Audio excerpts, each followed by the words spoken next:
el interés comercial por medicalizar la menopausia necesitó de contar con un entramado médico que la apoyara, porque si no convierte la menopausia en una enfermedad, no va bien, que Claro. sepamos, y lo tengo que dejar clarísimo desde el punto de vista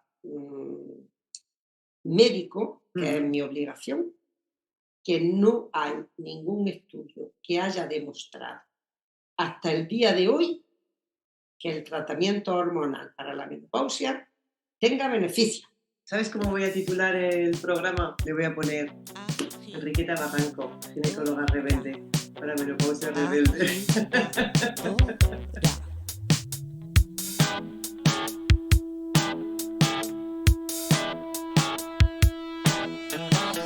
Amado mío, terminó mi largo duelo, ya vencí los estragos del aislamiento y hoy por fin he venido a agradecer lo que tú y yo sembramos y hoy no deja de crecer.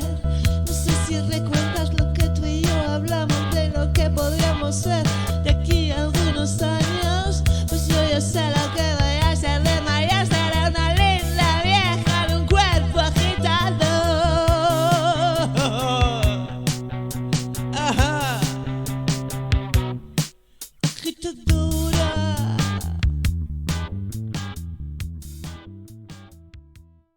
Bienvenida, bienvenide, bienvenido al volumen número 10 de Menopausia Rebelde, un año de emisión mensual. Estoy súper contenta, la verdad, sobre todo porque cada vez recibo más mensajes de mujeres que lo escuchan y que encuentran en Menopausia Rebelde pues un lugar donde recibir distinta información a la que normalmente nos encontramos cuando navegamos por las redes.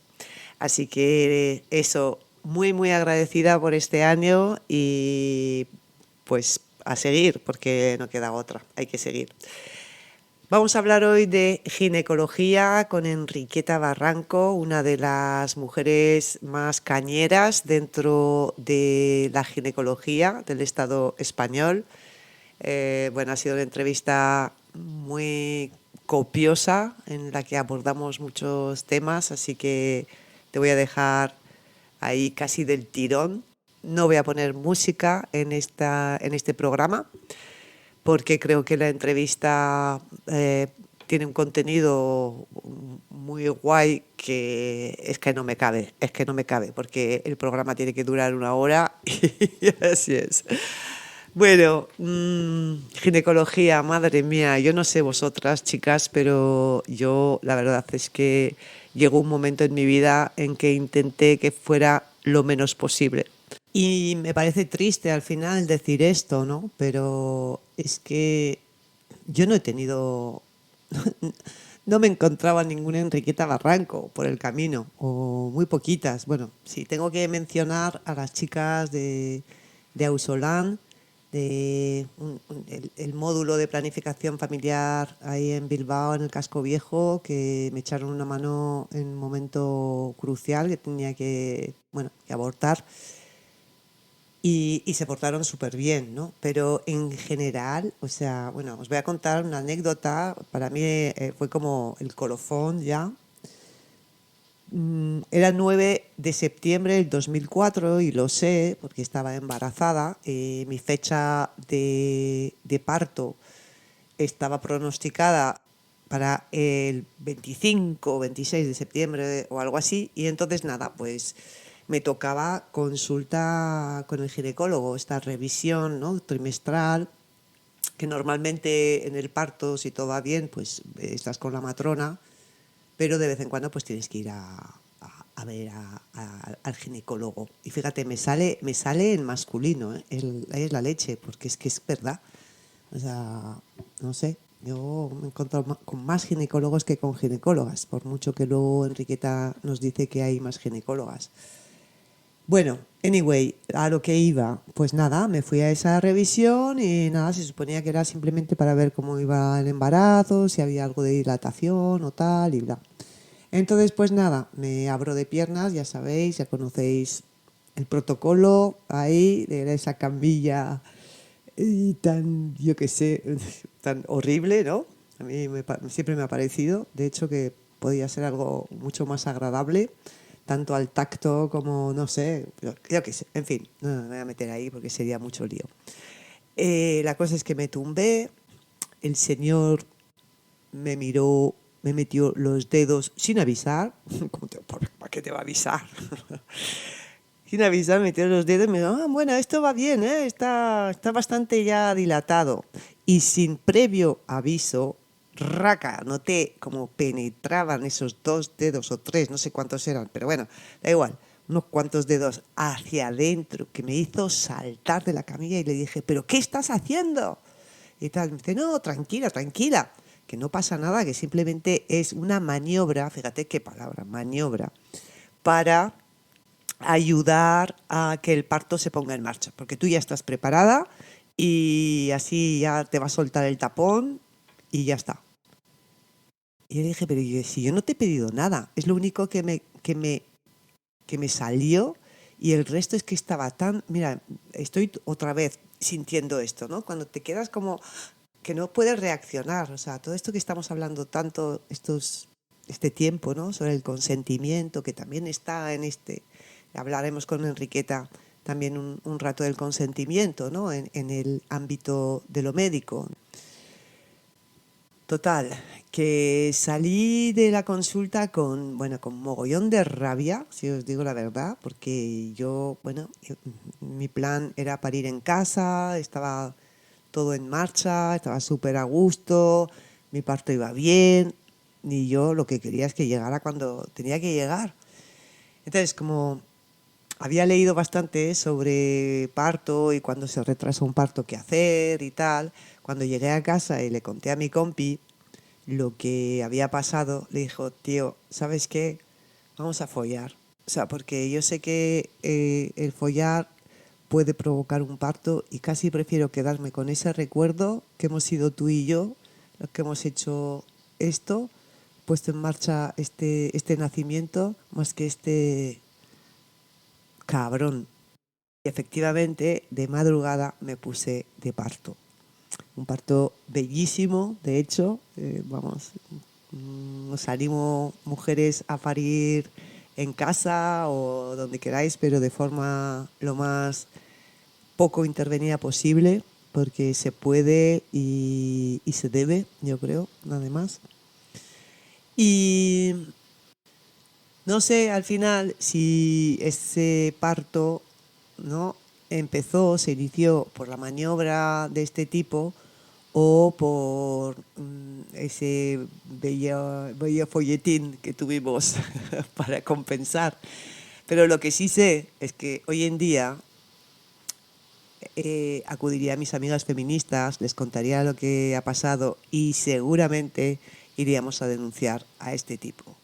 Porque ya basta de violencia obstétrica, ya basta de violencia en general hacia las mujeres, pero ahora que vamos a hablar de ginecología, basta ya de violencia obstétrica. Así que vamos, mujeres, a empoderarnos todo lo que podamos y a seguir avanzando en esta lucha feminista. Os dejo con Enriqueta Barranco. Ajá. ¿Quién es Enriqueta Barranco? Porque aquí en Granada las mujeres más o menos te conocemos, de que seguimos un poco la corriente feminista y demás, pero para las del resto del Estado que quizá no tengan tanto acceso, ¿quién es Enriqueta Barranco? Pues Enriqueta Barranco es una ginecóloga veteranísima que ha tenido oportunidad de ver durante casi 50 años pues cómo han ido evolucionando las técnicas de diagnóstico, las técnicas de tratamiento, dirigidas fundamentalmente a las mujeres, pero también ha tenido la oportunidad de ver cómo no se ha conseguido el darle una perspectiva feminista a la profesión ginecológica. Porque yo, por ejemplo, recuerdo en alguna ocasión haber tenido alguna residenta que se formaba conmigo y que ella siempre me decía, Enriqueta, a mí de eso no me hables, porque yo primero soy médico y después mujer. Y bueno, pues en realidad eso a mí me caló tan profundo que aún lo recuerdo. He sido profesora de la Universidad de Granada, he dado clases de ginecología y he procurado que mi alumnado pues sacara una concepción amplia de lo que es la salud ginecológica, de lo que es la salud de las mujeres, de los puntos que hay que prestarle especial atención, porque la ciencia lo ha descuidado especialmente, y también he tratado de enseñarles que no se puede uno creer todo lo que dice la industria farmacéutica ni todo lo que dicen las revistas que se publican. Yo hace también bastante tiempo presenté en un congreso de menopausia un póster en el que demostraba cómo se creaba la opinión sobre los tratamientos que había que dar en la menopausia. Y la sistemática era, primero se solicitaba la opinión de expertos que Ujú. escribían artículos ostentosísimos sobre el tema, y luego a continuación, en una página sí y otra página no de la revista, pues tenían artículos para el Soluciones. tratamiento de la menopausia. Ujú. Y claro, pues aquello causó bastante sensación. Estábamos en Cádiz, en un congreso de menopausia, el póster lo conservo por ahí todavía, y me viene un representante de la industria y me dice: ¿tú cómo has descubierto esto? Digo, pues es que no hay que ser tontos para descubrirlo, leyéndote la revista te enteras, ¿no? Entonces, pues bueno, he sido también una... Ha sido una revolucionaria. O Bueno, sea, yo creo he que sido muy crítica. ha sido muy crítica. Yo, fíjate, hablando de ginecólogos, ginecólogas, ginecología, yo soy de las que piensa que debería ser una carrera para mujeres. O sea, creo que realmente, no sé, ¿no? Pero la forma de tratar, quizá desde cuando tú, igual me equivoco, No ¿eh? siempre, no siempre. Ten en cuenta que ahora mismo la ginecología en España, en otros sitios también, pero en España está muy feminizada, Ujú. ¿eh? Hay servicios enteros que casi están atendidos por mujeres ginecólogas. Sigue existiendo el techo de cristal, y es que solo hay una catedrática de ginecología en el Estado español, que así de pasada voy a decir que en la Universidad de Granada van a nombrar catedrática de ginecología a una señora que jamás ha hecho un parto porque es boticaria,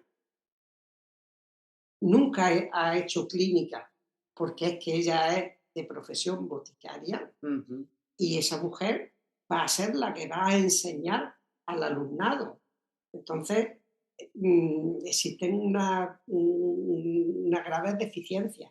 Y esa deficiencia fundamentalmente, entre otras cosas, está por el tema del techo de cristal, y porque ahora además la ley permite que tranquilamente una boticaria que en la vida ha visto un parto, ni a una mujer Ujú.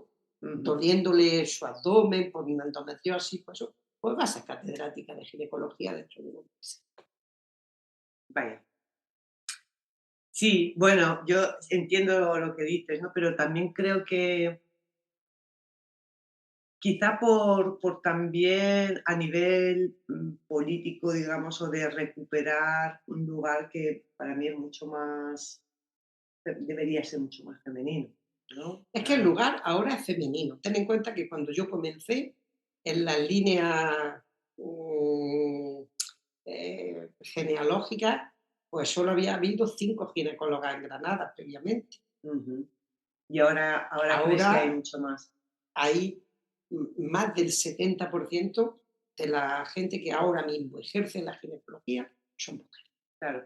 Lo que pasa es que quizá también el problema es que hay mujeres que quizá están ejerciendo la ginecología, pero no desde una perspectiva feminista ni desde una perspectiva de la salud de la mujer, sino Exactamente. como la Es que leía, no sé si conoces a Michel Oden, Sí, sí, ¿no? sí. Y él cuando en su libro decía, ¿no? Que cuando llegó a ese pueblo que le cambió la vida, ¿no? Como médico de familia y ginecólogo, y empezó a ver que las mujeres parían en casa en un medio rural y que él llegaba siempre tarde y tal, se dio cuenta de que como estudiante de ginecología siempre había aprendido como, como el parto o la menarquía o la menopausia como enfermedades, como problemas que había que solucionar, ¿no? No como mm, actos naturales, ¿no? O sea, momentos naturales del cuerpo de una mujer que puede resolver por sí solo sin esa intervención, ¿no? Yo, por ejemplo, ahora acabo de eh, preparar para editar un libro sobre las primeras matronas que fueron tituladas en la Universidad de Granada, que se remontan al año 1855, Wow. y ese libro lo he dedicado primero a la partera de mi pueblo, que no era ni titulada, era partera. Y después, pues, a las matronas de mi pueblo, que vi cómo atendían los partos y que eran, pues, bueno, vamos, algunas eran más jóvenes, pero luego, ya te digo, he escrito las vidas de 111 mujeres que recibieron un título por la Universidad de Granada, que la examinaban señores que no tenían ni idea de la ginecología porque jamás en la vida se habían dedicado a eso. Entonces, una de las cosas que yo reseño fundamentalmente es que el tema de la salud de las mujeres, ya había publicado también otro libro sobre esto, sobre la ginecología árabe, hasta el siglo XIV, y entonces que esto era un tema de mujeres, y Ujú. las mujeres se fiaban de las mujeres. Y cuando los supuestos científicos de cada momento histórico se cruzaron en el camino, ahí es donde empezaron los conflictos. A eso me refería cuando decía que la ginecología tenía que volver a manos de mujeres, pero quizá con ese detalle que estamos llegando ahora, ¿no? A ese hilo de que realmente, claro, hace falta también que sean mujeres no patriarcalizadas, porque si no, vamos, o sea, como si la Thatcher fuera ginecóloga, ¿no? Algo así. La tache o la cámara. O la cámara, sí, sí, sí. Ajá.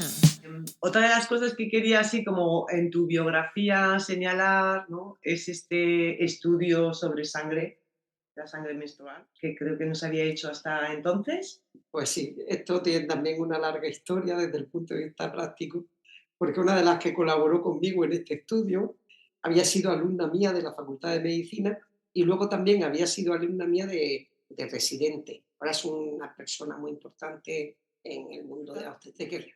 Cuando yo empecé a diseñar el estudio, pues me dijo, si es que llevo 20 años escuchándote que querías hacer esto. Digo, sí, pero claro, en esos 20 años no tenía dinero, pero en el momento en el que, por una donación, otra historia, que es que yo tengo mucha historia, pues hubo dinero, lo primero que pensé es que había que dejar de considerar la menstruación como un producto de desecho para, que es como se consideraba tradicionalmente y aún se sigue haciendo. En la medicina, para considerarlo como un producto biológico que puede aportar información sobre lo que sucede en los cuerpos de las mujeres. Ujú. Y bueno, pues entonces ahí se planteó un estudio absolutamente novedoso y revolucionario, que era el ver qué tipo de contaminantes podían determinarse analizando la menstruación. Y fue donde se vio que todo lo que se considera ahora estrógenos extraños, xenoestrógenos, se eliminan a través de la menstruación porque están en nuestro ambiente. Ujú. Y la idea era tan simple, pero en fin, tiene sus matices, claro, porque era tan simple como pensar, bueno, si han estudiado los cordones umbilicales de los niños y han demostrado que hay contaminantes en los cordones umbilicales, esos contaminantes no han podido pasar nada más que por la arteria uterina. Claro, Quiere decir que por la arteria uterina se expulsa también la la sangre. sangre que lleva los contaminantes. Y eso fue lo que dio pie a hacer ese estudio, que ha tenido mucha repercusión en la prensa médica, sobre todo en China. En Ah, China es sí, donde más, en China y en Vietnam es donde más lectores y lectoras hay de ese trabajo, qué de ese curioso, ¿no? primer trabajo. Sí, Qué curioso. sí, sí, es muy, muy curioso. Porque ahí creo que están más preocupados por el tema de la contaminación del agua sobre todo, de lo que nosotros estamos. Puede ser. Hablando de China, ¿sabes que en China le llaman a la menopausia segunda primavera? Lo he escuchado, Bonito, ¿no? sí.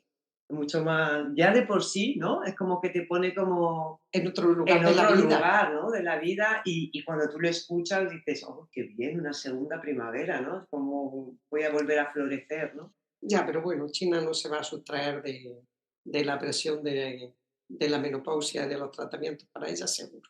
No, ¿no? Ha cambiado mucho las cosas de la medicina Han cambiado también. bastante. Ujú, ujú. Lo que pasa es que en general, las mujeres, no todas, pero en general las mujeres asiáticas viven la menopausia de otra manera, caray. ¿Por qué crees tú? Pues mira, no lo tengo muy claro desde el punto de vista de que tengan una biología diferente, porque eso probablemente no es, sino probablemente primero por sus costumbres, su manera Su estilo de de vida, ¿no? alimentarse y su manera de vivir. Y es bastante probable que sea uno de los esos. Quizás también algún rasgo genético que a lo mejor nosotros desconocemos y que hace que, bueno, que su naturaleza de otro, se manifieste de otra manera. Ujú, Pero probablemente tiene que ver también con el régimen de vida y ujú. con el tema de tener que sentirse permanentemente jóvenes, vistosas y elegantes para agradar a otro Ujú. y no vivir para nosotras, que es lo que realmente es lo interesante, ¿no? En fin, yo he visto a las mujeres fundamentalmente en Japón y aunque decían que era porque tomaban productos que eso, lo de los flavonoides. Todas Pienso las que, isoflavonas y sí, toda la pienso que soja que nos tienen, sí, vendieron, ¿no? Hace pienso que tiempo. tienen un régimen de vida diferente y que sus vidas para ellas representan algo más. Y es la diferencia, por ejemplo, que en Japón es que hay un régimen de vida en el que el ser mayor no es, no es una desventaja, sino que es una manera mm, de alegrarse porque has cumplido años y hay mucha población envejecida. Y además, fíjate, porque Japón es que es un país, conozco muy bien, es un país que tiene sus connotaciones positivas y negativas. Pero una es, por ejemplo, que los niños entre ellos no hablan igual que los jóvenes.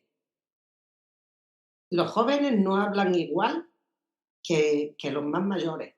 Y no se dirige uno igual a una persona de tu misma edad o más joven que a una Ujú, persona mayor. ujú, A las personas mayores hay que dirigirse con un lenguaje y un respeto que ya quisiéramos aquí que nos trataran así, ¿no? Entonces, bueno, yo pienso que todos los factores influyen en que las mujeres vivan la menopausia de otra. por supuesto. Yo estoy totalmente de acuerdo.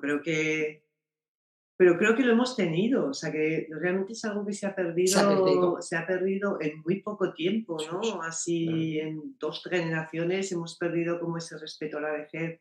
El respeto no en el sentido de yo me acuerdo de ir a ver a mi abuela y preguntarle cosas, ¿no? Y era como la mujer de la Claro, yo iba experiencia. a hablar con mi abuela, bueno, es que vivía en su misma casa muchas veces, y le hablaba de usted. Claro, sí, sí, sí, sí. Mi padre le llamaba usted a su madre, por Claro, ejemplo, ¿no? claro, También había claro, como todavía claro. estas connotaciones que, bueno, pues tienen, como dices tú, su lado positivo, pero también su lado Bueno, negativo pero en algunos, el pero había respeto. algo así Había que... algo que implicaba que te respetaban.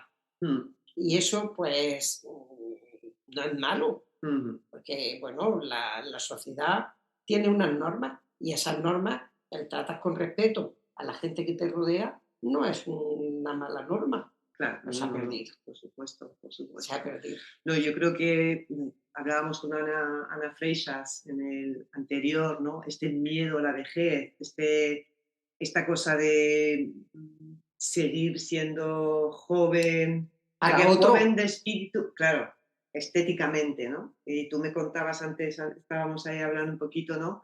Esta cosa que me contabas de los blanqueamientos vaginales, por ejemplo. no son blanqueamientos. Es que no es blanqueamiento. La gente entiende el láser como algo que te lo hace y nada. Pero el láser lo único que sucede es que es una radiación que atraviesa los tejidos superficiales y quema los tejidos profundos. Ay, mira, se me hace como la cosa según Sí. me lo cuento. Claro. Entonces, cuando se hace láser en la vagina para estrecharla, para que los señores piensen que están manteniendo relaciones con una jovencita, más joven mejor, pues entonces el tejido superficial de la vagina, tan delicada que la vagina es, deja atravesar el rayo láser para que llegue al tejido profundo y ahí produce quemaduras. Esas quemaduras, cuando cicatrizan, que tú no las ves, Ujú, pero están, es ujú, igual que cuando te depilas con láser, ujú. te queman, lo que pasa es que tú no ves la quemadura. Bueno, pues esas quemaduras luego hacen que la mucosa vaginal se pegue más y se estreche la vagina. Ujú, ujú.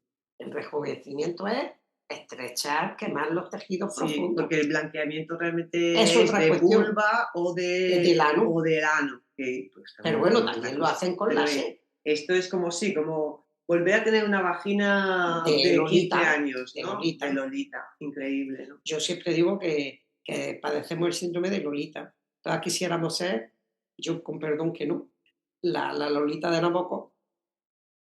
Ya ves. ¿Y se utilizan mucho esas técnicas? Bueno, pues se utilizan porque aquí hay consultas ginecológicas que lo están haciendo. ¿Y lo hacen Cobran ginecólogas? 700 euros, sí, cobran 700 euros por sesión. El aparato vale 80.000 euros. Para amortizar el aparato tienes que hacer muchas. Tiene que hacer muchas, sí, sí, Y sí. entonces, pues, cada sesión 700 euros. Es increíble, ¿no? Es como, o sea, por un lado que se ofrezca y por otro lado que también haya mujeres que Que estén estén tan, dispuestísimas. claro, pero a mí realmente siento mucha compasión hoy en día que estoy un poquito más tierna Yo con lo la vida, que, ¿no? lo que siento Porque, es que no sepan a lo que se. Porque luego las que les pican, las que les cuecen, las que les molestan, luego a esas ya no les pagan, no les devuelven los 700 euros. Porque tú firmas un consentimiento antes de que te expones a todo lo que te puede pasar. ya ves. Ajá. Antes también estábamos hablando, vamos a seguir con operaciones, pero ya vamos a ir a estas operaciones un poco más, que a mí me tiene muy, muy loca, ahí preocupada. Hablábamos, ¿no? De las histerectomías y mastectomías, un poquito que a mí me da la sensación de que hay mucho de protocolo, o sea, de que una mujer se presenta con un problema ahí y es bastante fácil, o sea, con un cáncer, digamos la palabra, ¿no? Y es bastante fácil que le diagnostiquen una histerectomía. Le planteen una histerectomía. Mira, no se pueden hacer generalizaciones en conjunto de problemas ya de enfermedad, Ujú, porque una cosa es hablar de problemas de salud y ujú, otra cosa es hablar de problemas de enfermedad. ujú, Si se padece una enfermedad, mm, pues hay que acercarse a su tratamiento de la forma que sea menos lesiva, haga menos daño al cuerpo de la mujer, pero que también le ofrezcan más garantía de que puede curar. ujú, Si nos acercamos al cáncer de mama, tú lo sabrás, que se dejaron de hacer mastectomía a todas las mujeres que padecían cáncer de mama, cuando un grupo de mujeres suecas, en un estudio, optó porque solo le extirparan el tumor y vieran si había invasión en la sila y le extirparan los ganglios axilares, ujú. pero evitar la mastectomía. Entonces, a partir de eso, hace 20 años más o menos, también con los productos antihormonales y tal, pues se disminuyó considerablemente la incidencia de mastectomías que se hacían, porque hasta ese momento, cáncer de mama, mastectomía. Y a partir de ese momento, pues solo se hace mastectomía si se hacen bien los diagnósticos en los casos en los que realmente No se ve. no, la malignidad, no todos los tumores de mama son iguales, la malignidad es elevada. Entonces hay determinados tipos de tumores, fundamentalmente unos que tienen un apellido poco, que se llaman lobulillares, son de los lóbulos de la glándula, que no solo salen en una mama, sino que luego salen en la otra. Entonces, en esos casos, algunas veces, algunas mujeres pueden tener que amputarse las dos mamas. Y además pueden no curar, porque esos tumores son de los que más invaden, de los que peor curan. Luego también hay otras modalidades de tumor que se reproducen después de haber extirpado el tumor primitivo. Y puede que también la mujer termine haciéndose una mastectomía. El tema de la mama es un tema que tiene muchas vertientes. Entonces, ante un diagnóstico de tumor de mama, la primera idea es ahora quitar solo el tumor. Mantener el pecho. Sí. Pero hay algunas veces, y sin garantía de que la curación vaya a ser completa, que hay que quitarlo. Bajemos al útero. Pues el útero es un órgano muy incomprendido en su conjunto por la profesión médica. En ella me incluyo. Y es que es un órgano tan maravilloso como que es capaz de ser así de pequeñito. Increíble, ¿eh? Cuando estamos jóvenes y no hemos parido y tal, y ponerse así de grande cuando estamos embarazadas. A punto de parir, claro. Pero después, 30 o 40 minutos después, volver otra vez casi a su tamaño primitivo para después ya regresar por completo a como estaba antes. Es decir, que es un órgano tan maravilloso que parece como magia. El hecho de que crezca de esa forma y reduzca su tamaño y se mantenga. Entonces, tiene también estructuras, tiene mucha vascularización, muchos vasos sanguíneos, porque los necesita para luego después, cuando te quedas embarazada, porque ahí va a ir la sangre para el bebé que vas a tener, en fin. Y claro, los tejidos que lo componen no son todos idénticos. Entonces, están, por ejemplo, los que se producen, los miomas, los fibromas, que son de esa fibra muscular que crece y baja después del parto, pues algunas veces sin embarazo y sin parto crece por su cuenta. Son miomas, son tumores benignos, no representan en general ninguna complicación para la vida. Antes se operaban y se hacían histerectomías a todos los miomas, yo lo he vivido. Hoy día, como la edad que las mujeres tienen sus primeros hijos es más tardía y también hay otros remedios, hay terapias conservadoras que tratan de mantenerlo, a pesar de que haya varios miomas, y luego otras veces en los que hay que extirpar el útero. En los casos de mioma, siempre se debe de reclamar que se conserve el cuello del útero, porque no se va a conservar todo el aparato genital en su integridad porque está alterado, pero la parte que está sana se debe de conservar. Eso previene de que luego después haya descolgamientos de la vagina, prolapsos, va también a permitir que la función sexual sea mejor, porque cuando se quita el útero, las mujeres, muchas, notan que sus sensaciones sexuales disminuyen, incluso en algunas se ausentan. Por ejemplo, la gitana antiguamente a mí me decían, doctora, que no me operen, que me quitan la vena del gusto. ¿Cuánto saben las culturas así populares? Claro. Sí, y luego, pues, en fin, eso hay que exigirlo.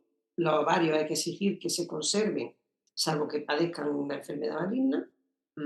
Nunca se debe de decir, bueno, como ya está en menopausia, te quito los ovarios. porque los ovarios están ahí y funcionan.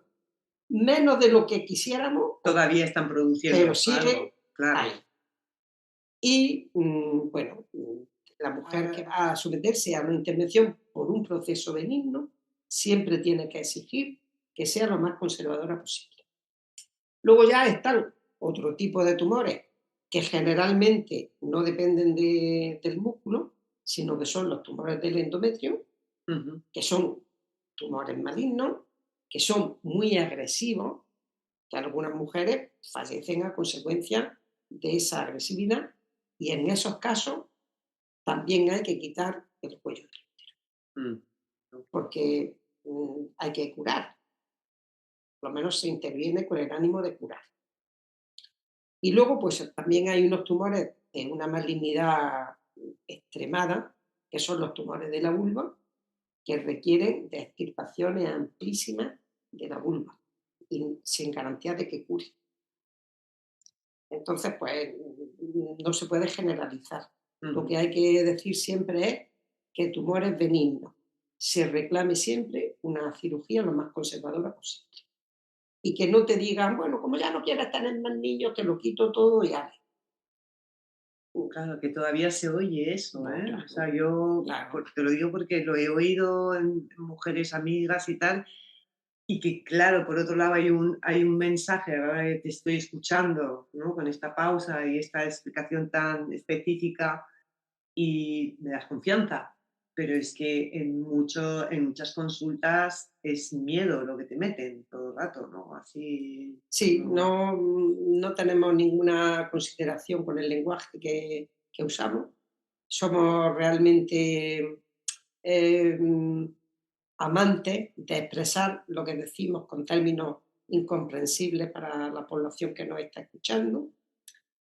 Luego existe siempre un precepto básico que hay que tener muy en cuenta, que es que cuando estás en una consulta médica en una situación de estrés, pues cuando sales por la puerta solo retienes el 25% de lo que has conversado, Fíjate, porque estás agobiada, claro. estás preocupada, encima te decimos palabras que no has entendido, mm, intervenciones que no te hemos explicado, y entonces tú estás en tu mente, se está procesando todo ese cúmulo de malas noticias que te impiden que tú primero preguntes y digas, bueno, doctora, ¿y esto por qué? Y eso es lo primero. Y lo segundo, pues que cuando sales por la puerta, pues vas rebobinando en tu mala situación y se te olvida casi lo bueno que puedes haber escuchado.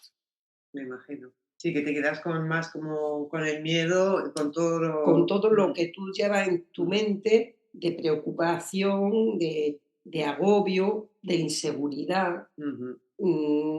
En fin, cada uno lo vive dependiendo de lo que te comunica.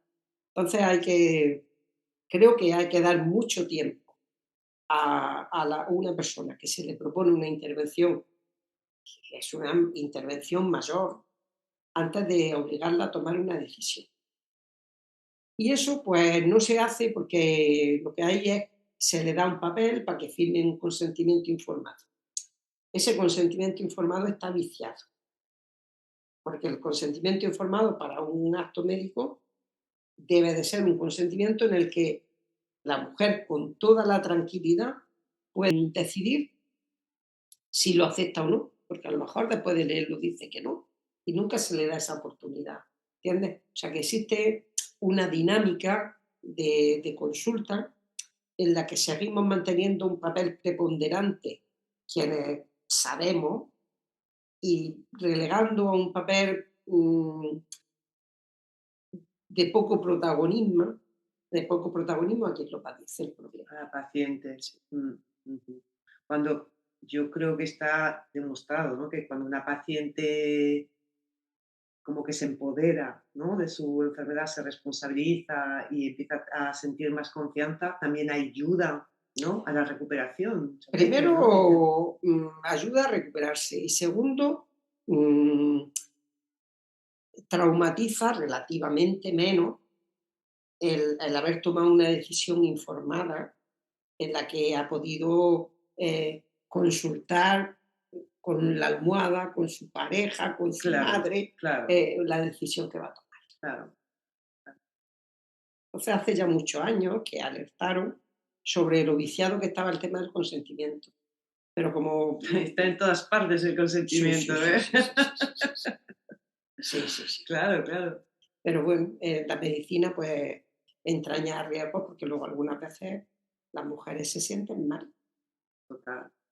No tan mal porque a lo mejor el procedimiento ha ido bien, sino, bueno, bien desde el punto de vista técnico, sino por cómo a ellas le ha repercutido en su vida. Ujú.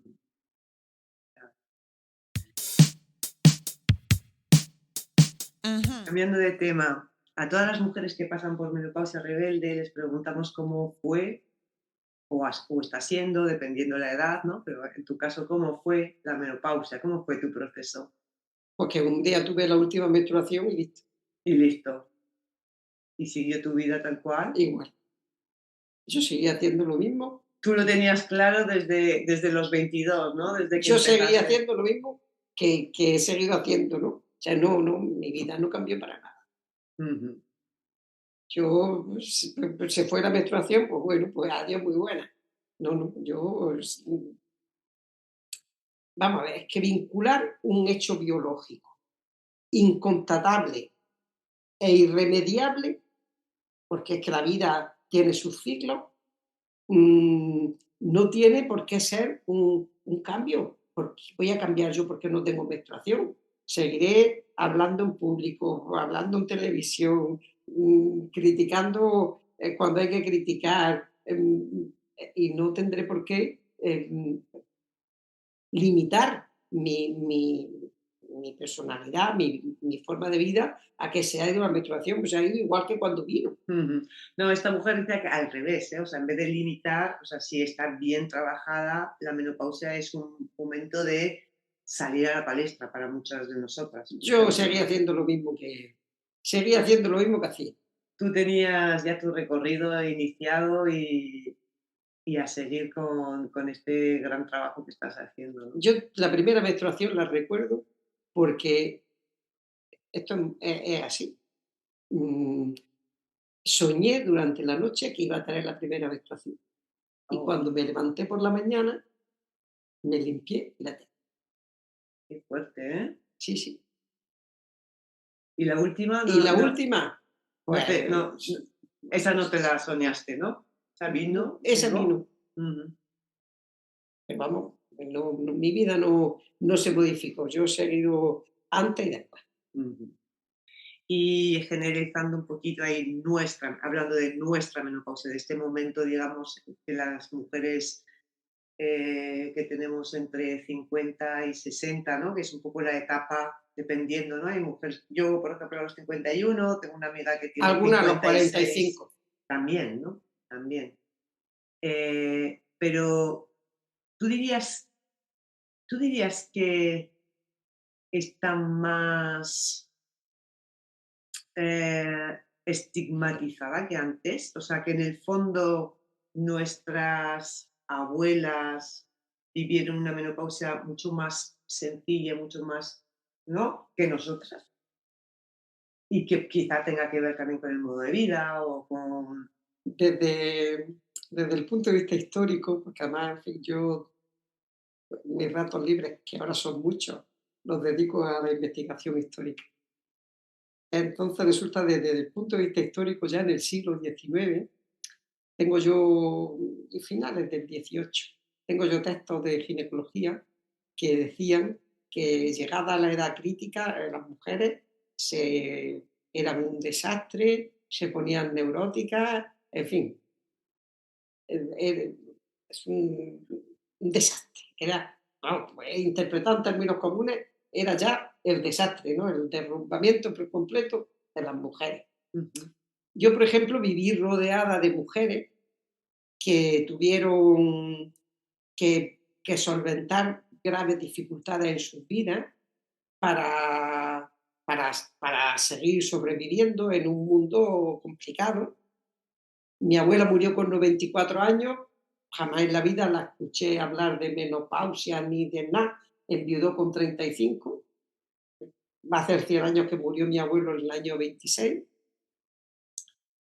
Otra tía mía que fue una persona muy importante en mi vida, murió también mayor, enviudó en la posguerra inmediata, tuvo que solventarse su vida de una manera también bastante compleja.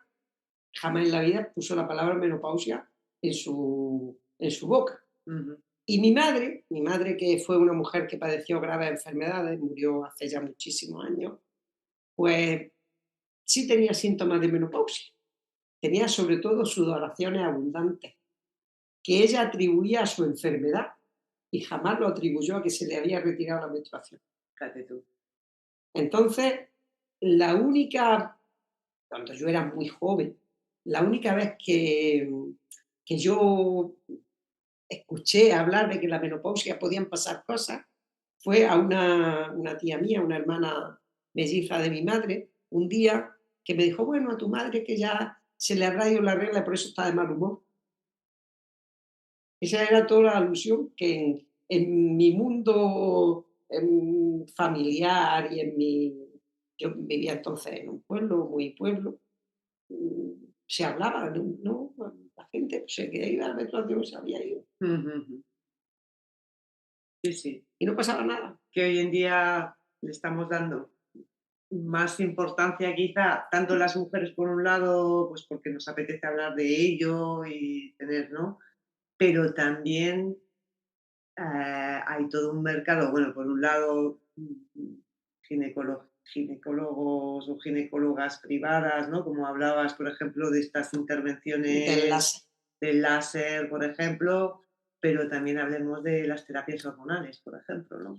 Mm, el que, por ejemplo, la industria tratara de medicalizar la menopausia no es tampoco nada nuevo. Ujú. Ya, por ejemplo, antes de que se sintetizaran hormonas en el laboratorio, se utilizaban de los ovarios, se extraían extractos y esos extractos, pues, por ejemplo, había un preparado que se llamaba ovarina.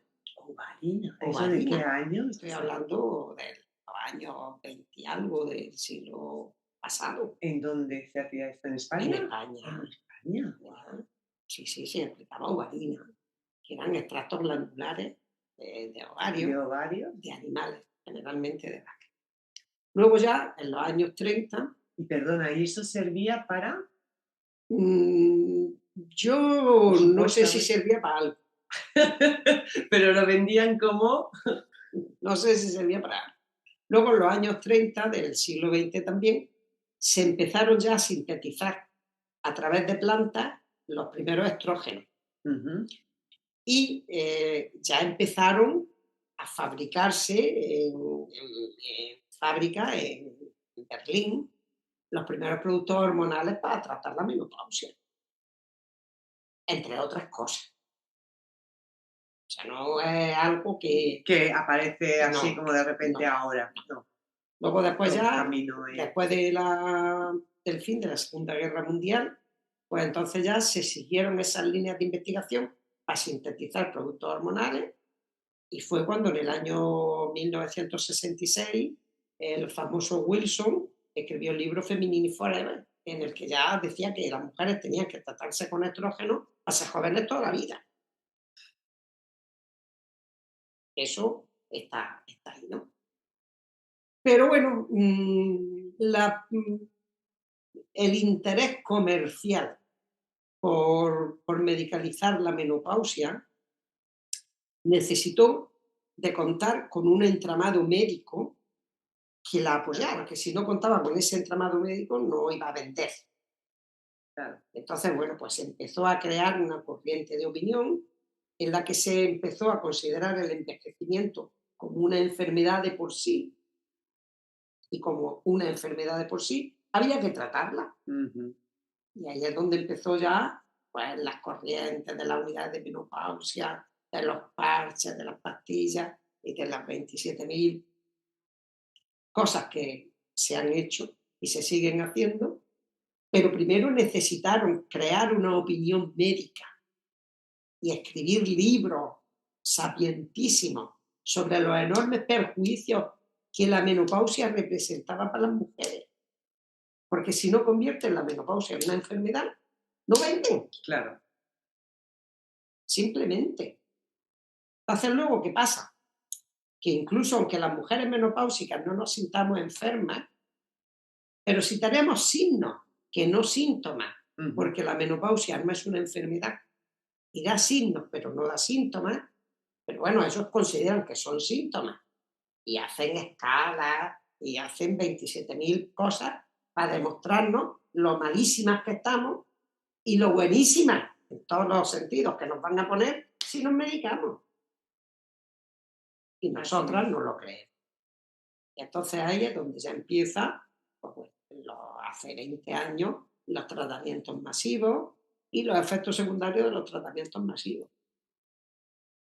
El incremento del cáncer de mama Claro.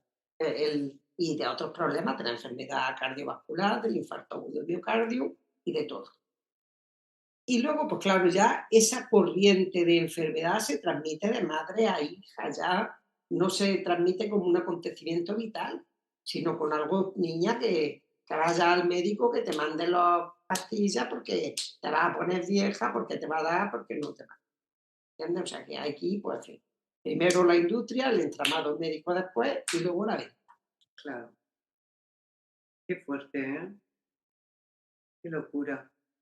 Bueno, pero aquí estamos, ¿no? Para intentar por lo menos dar otras informaciones, ¿no? O sea, esto que Sí, estás contando para mí es como vital que lo sepamos y sí, porque... pero además es vital que sepamos, y lo tengo que dejar clarísimo, desde el punto de vista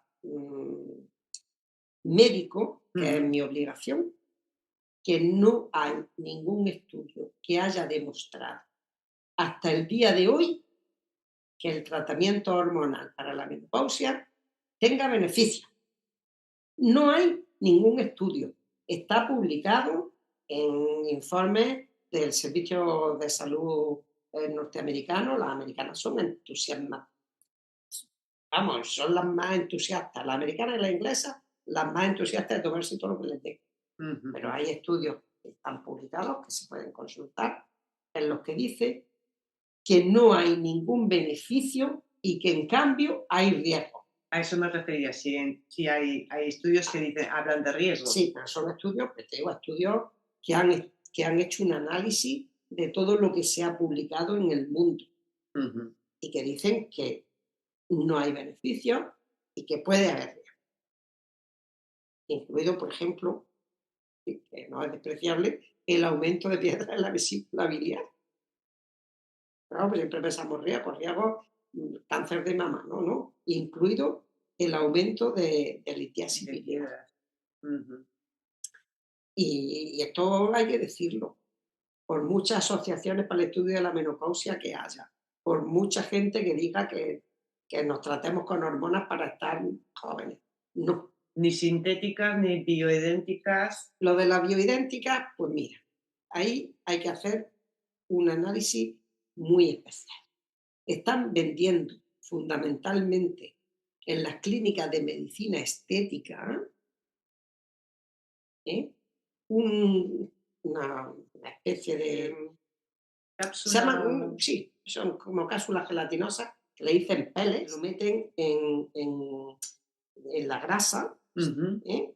Y O que sea, que te lo inyectan. a que se liberen hormonas durante, en general, 3 meses. Cada 3 meses, algunos cada 6 meses. Y eso en una clínica estética. Eso se hace en clínicas estéticas. En España no está autorizado. Ujú. El Ministerio no ha autorizado la comercialización de los pellets, con lo cual quien los inserta los tiene que traer de Dios sepa dónde. Y esos pellets tienen estrógeno y progesterona y hormona tiroidea y testosterona y de todo, y se lo venden a las mujeres diciendo que son hormonas naturales. Eso no es cierto. Los pellets, igual que, por ejemplo, porque es que el concepto de bioidéntico es un concepto erróneo, Ujú. porque bioidéntico significa que tienen hormonas parecidas a las que habitualmente Tenemos tenemos nosotras. nosotras. Pero también de lo que se puede tomar, también hay hormonas que son bioidénticas. Claro, bioidénticas podría ser lo que trae una planta, una fruta, No, por ejemplo. No, Eso no es eso no es. bioidéntico. Tiene que ser de animal. Esos son hormonas naturales. No, Vale. las bioidénticas son sintetizadas en el Son laboratorio igual que las demás. Vale, Porque vale. además hay dos tipos de hormonas bioidénticas. O sea, hay dos tipos de hormonas. Las sintéticas y las que se producen bioidénticas, de las que se toman, se compran en la farmacia. Pero claro, están vendiéndolo como producto natural, que no lo es. Y además carente de efectos secundarios porque dicen, entre otras cosas, que se puede controlar cómo se va liberando en nuestro cuerpo haciendo análisis de la saliva. Es una cantidad de inexactitudes, porque eso tampoco es cierto, que hace que la gente confíe, vale también 600 o 700 euros cada sesión, y la están aplicando en clínicas de medicina, fuera de control legal por completo. Eso está ocurriendo en Europa. Aquí en España. En España también, pero por España, porque me has dicho que no es legal. Y porque no está comercializado. ¿Me entiendes? Que no está comercializado, pero se están aplicando. O sea, tú vas a una estética y ella te dice, le hablas un poco de tu menopausia, ay, es que estoy con los ojos, o es que no sé qué, o lo que sea. Sí. Te lo cascas y no sabes lo que te están metiendo ni lo que te va a pasar. Porque además te lo venden, pues eso, con la pseudo etiqueta de que son naturales. Eso es mentira. Están pasadas por el laboratorio igual que cualquier otro producto. Y lo de bioidéntico es un término engañoso. Wow. Madre mía. Madre mía. Que nos proteja la madre superiora. De todas formas, bueno, no sé, yo creo que por un lado me encanta como que traigas toda esta información para certificar de alguna manera, ¿no? Lo que decimos un poco en Menopausia Rebelde, que es como que el proceso en sí no tiene por qué ir acompañado primero eso de síntomas, sino de señales, que bueno, que cada una vivirá, que tiene también mucho que ver con cómo tú has vivido, ¿no? También anteriormente, la alimentación, o sea, porque lo que hablabas, por ejemplo, al principio de la sangre menstrual, como los contaminantes, me imagino que, bueno, eliminaremos bastante por ahí, pero no todo. Se quedan acumulados en el hígado. Claro. Se pueden transmitir de generación. O sea que tú, por ejemplo, y está demostrado, que pasa a través del cordón umbilical. Como durante el embarazo hay una gran movida hormonal, porque se producen en la placenta las hormonas y tal, pues entonces se sabe que en esa movida hormonal que representa el embarazo se liberan hormonas y productos tóxicos acumulados en el hígado. Pasan a los fetos. En fin, Enriqueta, me quedaría aquí hablando, vamos, igual lo hacemos en otro momento, así más Yo solo específico. te digo que para temas de este tipo hay muchísimo que hablar. Hay muchísimo que hablar, muchísimo. Hay mucho que hablar porque nos venden a las mujeres, bueno, que nos ponen a las mujeres como, en fin, como productos de exposición. O sea, tienes que exponerte a todo esto que te estamos ofertando porque así vas a estar mejor ante el otro. Claro. Y claro, pues muchas mujeres caemos en esas trampas.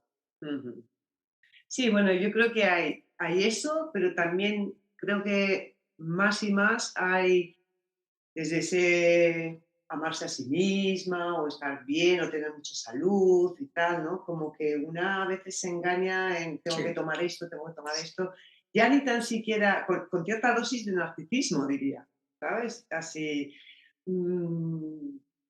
Tenemos la cultura de hacer. Exacto. Y en esa cultura de hacer, pues también entra medicarnos, sirva o no. Sí, sí. nos beneficie o nos perjudique. No, y seguir con volviendo un poco a esta idea de la vejez, ¿no? Porque antes decía madurez, pero digo, No, la ma- vejez, madurez, si no has madurado con 30, 35, pues igual sí, cuando llegues aquí a los 45 o 50, pues te cueste darte cuenta, bueno, que ya estás en un proceso de vejez y Mira. recuperar en todo caso, ¿no? la mayor escuela de vida, y con esto terminamos, me la da a mí las conversaciones en los autobuses públicos. Ahí es donde más aprendo cómo las mujeres vivimos y cómo depende de la hora del día, pues escucha unas conversaciones, escucha otras, como la gente habla de todo y no se tapa, pues yo escucho.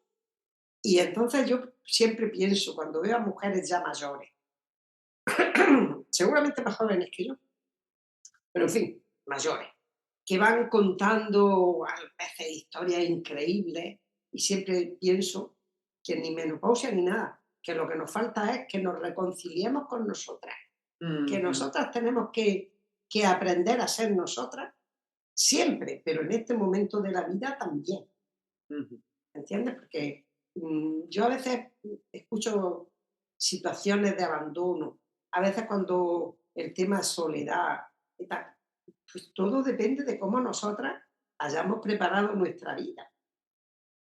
Y si hemos preparado una vida dependiendo mucho para nuestro bienestar de los otros, De los otros, claro. nos seguiremos necesitando. Ujú. Y muchas veces pues yo escucho conversaciones de mucha frustración en los autobuses públicos y siempre pienso, pero si lo que te hace falta es reconciliarte contigo, darte cuenta de quién eres y dejar de depender de lo que los otros digan sobre ti o lo que te hagan. Y verás cómo te sentirás mejor. Ir por lo tuyo, ¿no? Claro. Pues nada, muchísimas gracias. Muchísimas gracias, es un súper placer. Bueno, Enriqueta. yo ya te digo que para hablar, yo tengo. Ajá. Hasta aquí la entrevista con Enriqueta Barranco. Ta, ta,